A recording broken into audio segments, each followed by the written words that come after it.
Hello and welcome. Today we shall go into the details of something that is almost a part of our daily lives.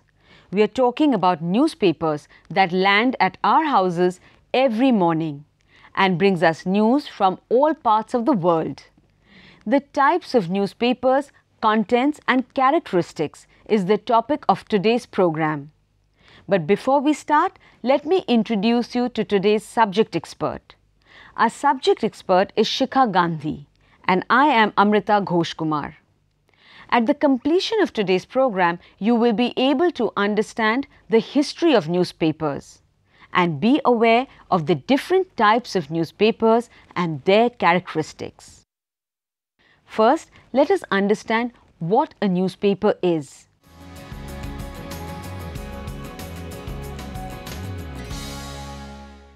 A newspaper, sometimes called just a paper, is a periodical publication containing news as well as other informative articles and advertising. Newspapers are usually printed on newsprint, but quite a few of them are published online as well, as in print. They are typically published daily or weekly. The online versions of newspapers are called online newspapers or news sites. Let us look at the history of newspapers.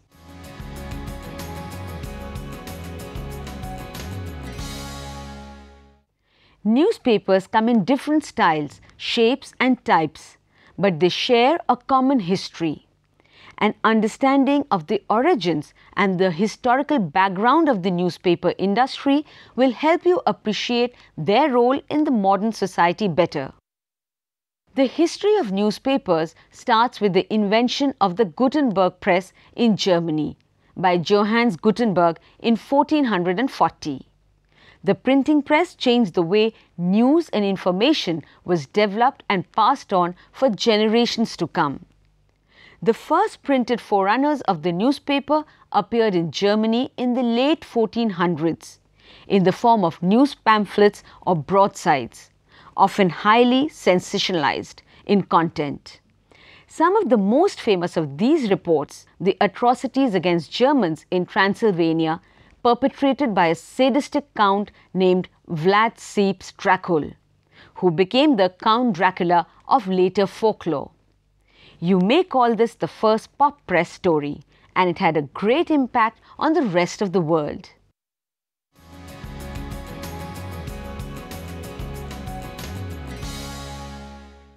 The first newspaper was printed in England. The newspaper began circulating in the 17th century, but newspapers had to wait till the 19th century to become more common. This was because in early 1765, stamp duty was charged on newspapers, which made them expensive. Then in 1855, this duty was abolished and so newspapers became cheaper and hence more popular. It was technological advancements which made the modern newspaper possible. Now let us take a look at the timeline of newspapers.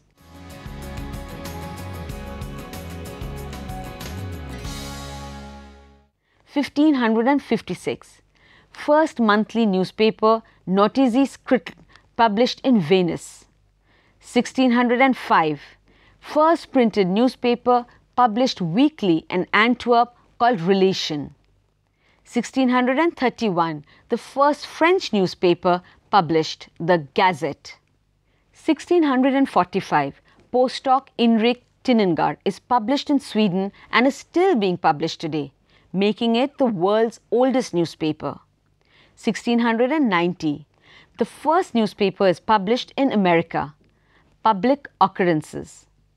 1702, the first English language daily newspaper is published called the Daily Courant. 1704, considered the world's first journalist, Daniel Defoe, publishes the Review.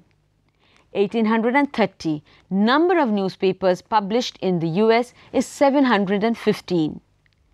1831, the famous abolitionist newspaper, The Liberator, is first published by William Lloyd Garrison. 1833, the New York Sun newspaper costs 1 cent, the beginning of the penny press. 1844, the first newspaper published in Thailand. 1856, the first full-page newspaper ad is published in the New York Ledger. Machines now mechanically fold newspapers. 1864, William James Carleton of J. Walter Thompson Company begins selling advertising space in newspapers. The J. Walter Thompson Company is the longest-running American advertising agency. 1871, the first newspaper published in Japan, the daily Yokohama Mainichi Shimbun. 1873, the first illustrated daily newspaper published in New York. 1877, the Washington Post newspaper first publishes with a circulation of 10,000 and a cost of 3 cents per paper. 1885, newspapers are delivered daily by train. 1887, the San Francisco Examiner published. 1903, the first tabloid-style newspaper, the Daily Mirror, is published. 1933, a war breaks out between the newspaper and radio industries. American newspapers try to force the Associated Press to terminate news service to radio stations. 1967, newspapers use digital production processes and begin using computers for operations. 1971, the use of offset presses becomes common. 2007, there are now 1,456 daily newspapers in the United States alone, selling 55 million copies a day. 2009, this was the worst year in decades as far as advertising revenues for newspapers were concerned. However, newspapers are moving into online internet versions. A very important landmark for newspapers was then becoming for-profit ventures. Started with lofty ideals of fairness and truth, journalism could not resist becoming prey to man's greed. Sensationalism established a stranglehold on news with a focus on crime, gossip, human interest stories, with the use of larger, colorful pictures and attention-grabbing headlines by the late 19th century, also known as yellow journalism. Sensational stories, as we know, are meant to anger or excite the public, rather than to inform. We shall be talking more about this in detail in the later part of the program.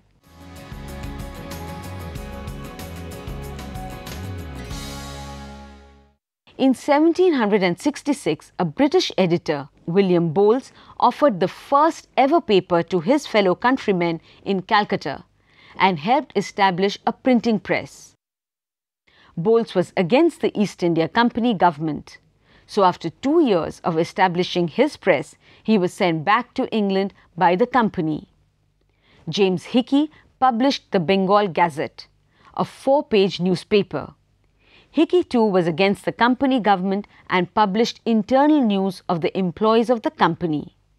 Soon the government withdrew the postage facility for his paper as a fallout of news against them.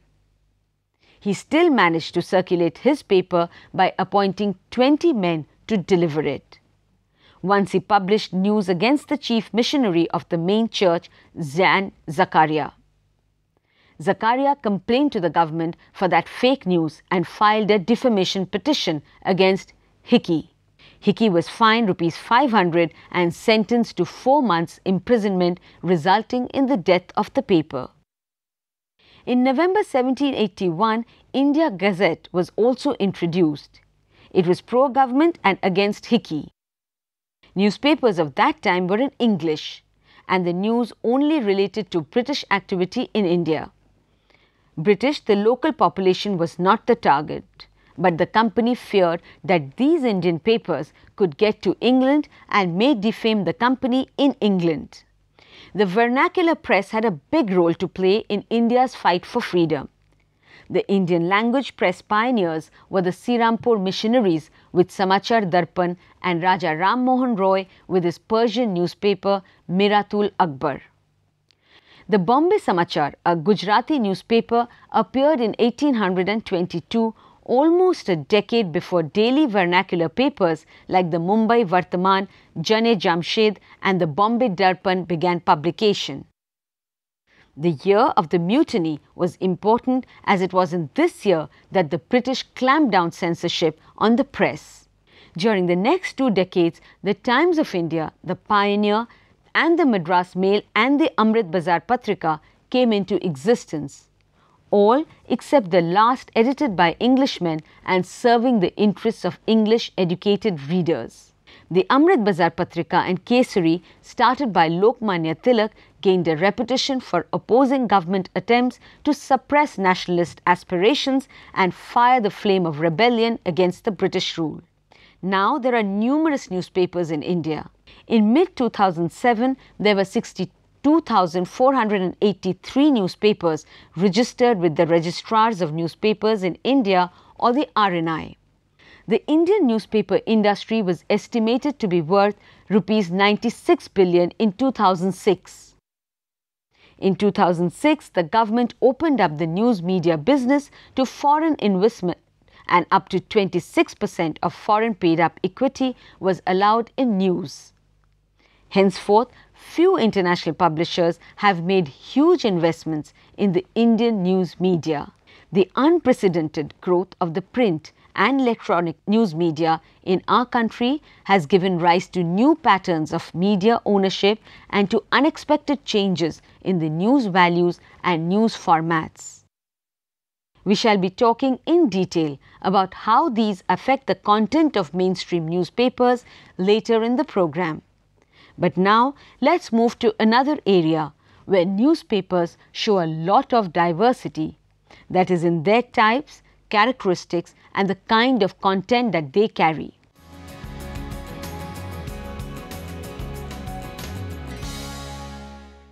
There are several different types of newspapers. This includes papers that cover international news, along with local news and current events. You also have newspapers that only list classifieds, while others list editorial and opinion pieces as well. Newspapers can also be differentiated according to the type of news they carry.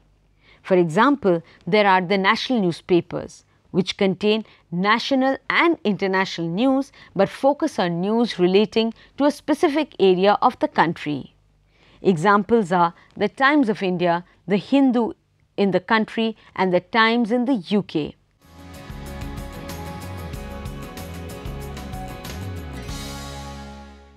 These contain some national and international news, but focus on fairly local news topics in detail, usually based around towns and cities.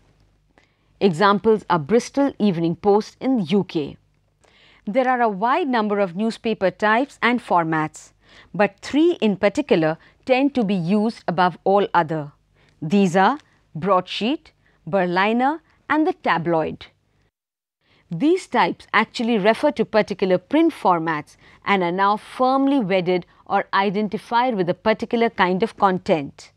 Like broadsheets are the quality or serious press and the tabloid is the popular or sensational press. Broadsheets are also associated with high quality journalism. They cover serious issues like politics and are published on larger newsprint. The Times of India, the Indian Express and the Asian Age are all examples, while Midday, the Afternoon Dispatch and Courier and Today are examples of tabloid newspapers in the country. A third format is termed the Berliner and it is popular in Europe. Le Monde, The Guardian and La Stampa are some North American daily newspapers like the Journal and Courier. HD Media's business daily, Mint, published in partnership with the Wall Street Journal, uses the Berliner format.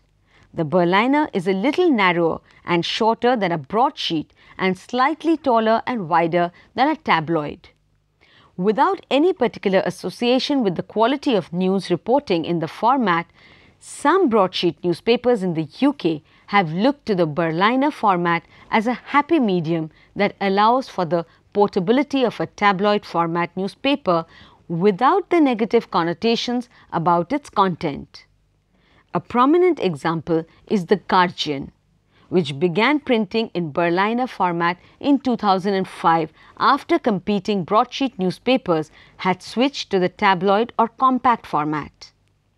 This offered the same portability advantages as the tabloid format while allowing for some unique design differences to distinguish the paper.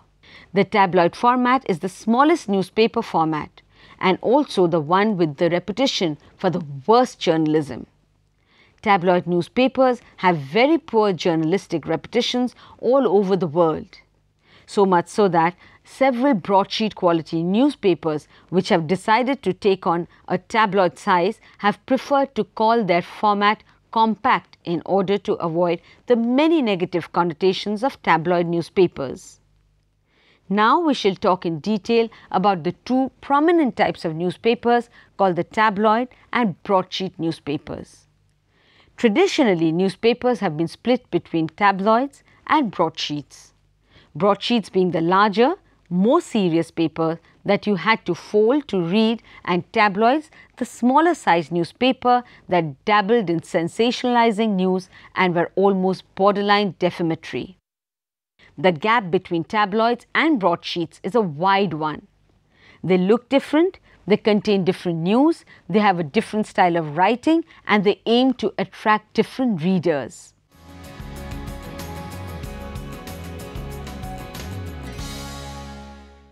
Tabloid newspapers are smaller than a broadsheet.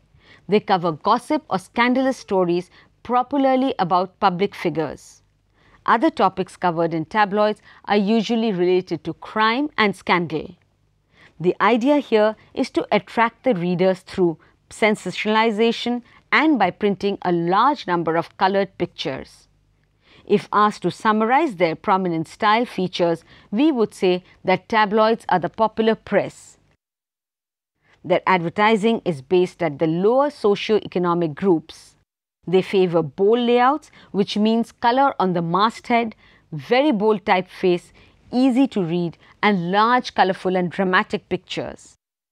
The headlines are usually in bold, catchy, use a lot of alliteration to catch the interest of the reader. They also usually have fewer words with a sprinkling of action verbs. Some editors jokingly call this style of reportage as "find the story for the picture" journalism.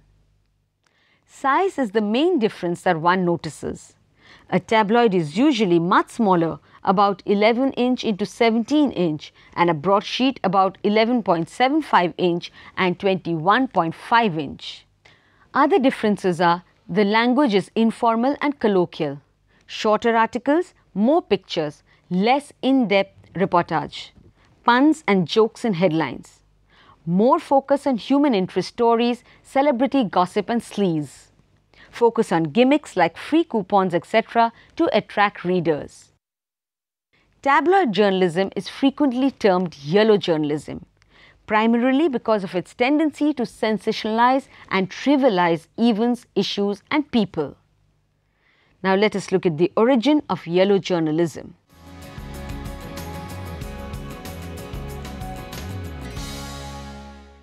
Yellow journalism finds its roots in the circulation battles between two of the most powerful media barons in America in the 19th century. The battle was between Joseph Pulitzer's New York World and William Randolph Hearst's New York Journal, and it peaked by 1898, and it was in this year that the term yellow journalism became very popular. This term was coined by Irvin Wadman of New York Press. Wadman used the term "yellow kid journalism," referring to a comic strip that ran in both the competing newspapers. Yellow journalism was the forerunner of tabloids as well as tabloid journalism, which, as we know, thrived on sensationalizing and trivializing news. It is also the forerunner of the type of infotainment being churned out by news channels as well as newspapers today in the name of news.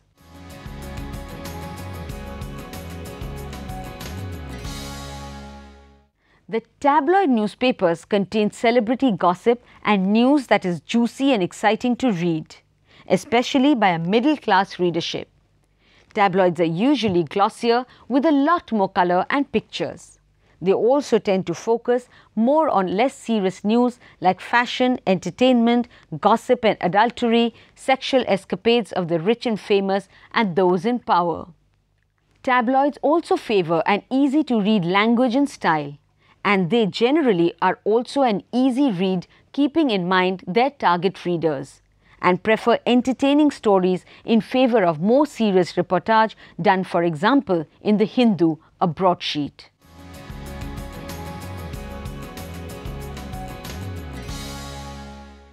The basic characteristics of broadsheet newspapers are: a broadsheet focuses more on serious news, politics, government, business and industry.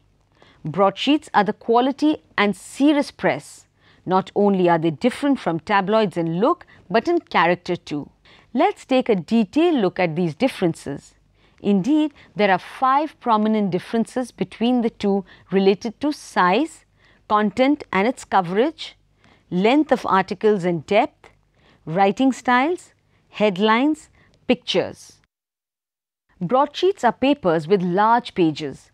They are often known as the quality press, being more informative and formal in the manner they convey information and news stories. These appeal to the educated middle to upper class readers. They may also be politically biased. The basic characteristics of these serious newspapers are: they represent quality, their target readers are the educated, serious groups, mostly elites, more sophisticated and formal language used in articles, more in-depth stories, and a plainer layout and no color on the front page, and less picture. Advertising is aimed at the higher socioeconomic groups, longer articles, more detailed, serious headlines, more focus on politics, international news, reviews of high culture, example opera, art exhibitions, etc. Almost all major newspapers in India are broadsheets. Tabloids are mostly found in small circulation, local or rural papers. Tabloids and broadsheets can also be left-wing or right-wing. Right-wing newspapers uphold traditional Indian values, a dislike of political correctness, strong opinions about crime, immigration, etc. Left-wing newspapers carry liberal opinions, are politically correct, showcase modern or trendy ideas like concerns about the environment and global warming, gay issues, etc. How has the role of the newspaper changed throughout history? Has the control or ownership of the newspaper has any influence on its role? Let's turn our attention to these important questions now.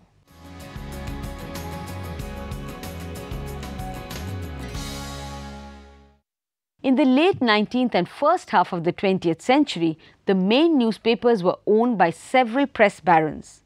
These were rich and status they confirmed and for the influence they gave them in society. Since the World War II, ownership of newspapers has become concentrated in the hands of a few very large corporations. For example, Rupert Murdoch owns a number of news outlets, both press and TV, all around the world. He owns the 20th Century Fox studio and 35 television stations that broadcast in USA. He publishes 175 newspapers, including the New York Post. Rupert also owns the Fox network and 19 other regional sports channels. This means he can help promote ideas and political interests that he approves of, and people might not get balanced viewpoints via news. In India too, news media is seeing a high concentration of ownership or monopolies amongst the political and economic elite. So we have industrial houses that own and publish a number of newspapers and magazines such as women's magazines, children's periodicals, business weeklies, science journals and even comics. The Times of India Group or the Bennett Coleman and Company Limited, India's biggest media house, has a newspaper. Times of India, and it also owns a news channel called Times Now. Similarly, Living Media, the publisher of the magazine India Today, also publishes a host of American or European magazines, such as Cosmopolitan, Vogue, Men's Health, and owns a bouquet of news channels like the Aaj Tak and Headlines Today. According to Chomsky's propaganda model based on news media, the size and profit orientation of the owner of the news media can have a big impact on the news that we receive. Concentration of ownership in the hands of few groups automatically means that they wield much power, and this usually results in a narrowing down of the range of opinion and the field of debate.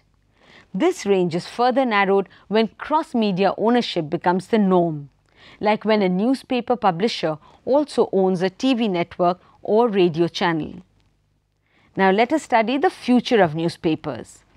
The internet has had a great impact on the press.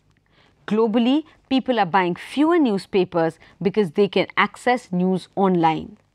This is a major challenge for mainstream news media, including the newspaper and TV news alike. Most newspapers have online editions, and quite a few newspapers, especially in the West, have stopped printing altogether because of an inability to sustain themselves financially. These are challenging times for the press indeed. But the silver lining is that the Indian newspaper industry has been growing despite the digital onslaught.